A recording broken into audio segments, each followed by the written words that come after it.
I am so grateful for everyone's involvement today, from my boss Tom Brown saying yes, go for it, do a conference, through to the lovely speakers and contributors that we've had working behind the scenes, helping me with my thoughts and my approach. And I'm really grateful as well for everybody who came, everybody who contributed to the conversation that we've had and the conversations that we will continue to have tomorrow and next week and next year, and maybe not for 60 years, but that's the impact I want for Training Journal, but also for us as individuals and learning and development as a team, as a department, and within our organisations.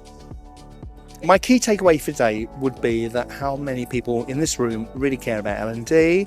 I come from a government department and I'm really proud of what work I do, as I'm part of an L&D team. And sometimes it's always a bit of a struggle to get people invested in it. But actually it's so great to see people positive in the room and people sharing their experiences. There was a lot going on. There's a lot to process, but I've got a lot to think about. I made some lovely connections today, so I'm delighted to come, and I hope to come next year. So yeah, really interesting day, a very different range of speakers compared to what we often see at L&D conferences. Probably the most notable thing for me was the amount of time given over to reflection and thought, which I think really stands at odds with what workplaces feel like right now. Very rushed, very focused, very task-oriented.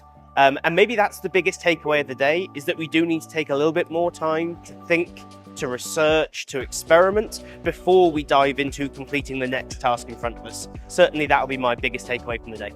Well, interestingly, not much has changed over the last 30 years. 60 years, really. I mean, I've been in L&D 25 years. We're still facing a lot of the same challenges, but we are making progress in other areas. And the biggest thing for me was just connection and getting together with your peers, seeing who's doing similar work, who's doing different work, how we can sort of complement one another's work, and just, that we're all kind of in it together, I think, was the biggest thing for me. My reflections of today, it's just great to see so many people that I haven't seen for ages. I used to be editor of TJ for 4 years. Joe's currently the editor. We worked together for quite a while, and she's just a brilliant person to be around, and she's put an amazing day together. Debbie here as well, Debbie Carter, the ex-editor-in-chief. So it was really good to hang out with them.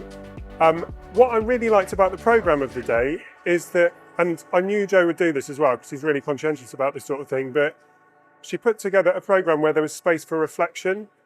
And I think that's actually really important, because in a lot of these events, you get rushed from one place to the other. You can't gather your thoughts. There's always notes to take. There's so many things to do. And it was really nice that at the end of each session, there's kind of a good period, 5-10 minutes maybe, where you could kind of reflect on what you learned and break out and really kind of take a little step back and work out what you'd actually learned or what you were going to take forward, and all those kinds of things, which you don't often get to do at these kinds of events, I think. Yeah, I think that the L&D industry will need to change, because at the moment it's very much rooted in its past, the way that things were done. And I don't think that's necessarily going to fit with the requirements of the new age we find ourselves in, where AI is so capable of helping us to evidence things, analyse things, performance-wise and so forth.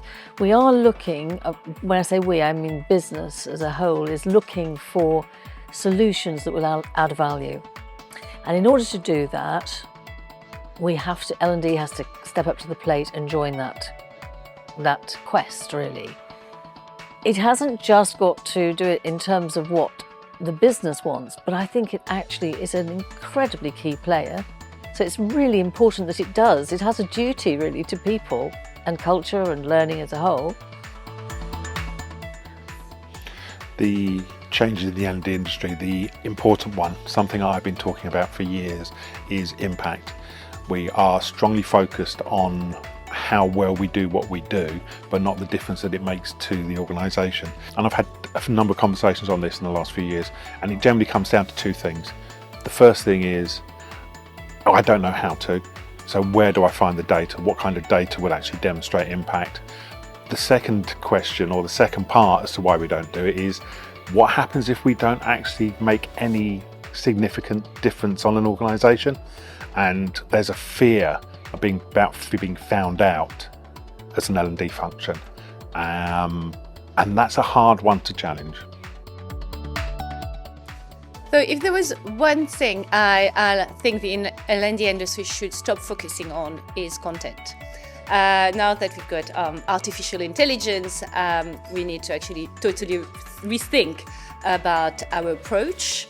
It's something we've been talking a lot for a long time, but now I think it's upon us, and we definitely need to reposition ourselves, not as in content providers, but as in skills, and actually more at high-level framework than actually the nitty-gritty of the how, because this can easily be designed, created by other clever tools that are available a lot cheaply and a lot more than it used to be even 5 years ago. There have been some amazing learning moments today, and it's everything from the feedback about the format, the approach of the conference being proactive, enabling, and also things like the space that we had for reflection, the type of reflection that we had, which wasn't always everybody's cup of tea, but everybody learned something and got something from it. Also, there were key learning points from the archives of TJ that are on the website, which is around some things have not changed much since the 60s. Obviously, things like technology and approaches to humans as a whole has, which is largely positive. But some of the key things we're grappling with, such as making sure that our contribution is valued by the business, are perennial things, and we continue to work on dealing with those.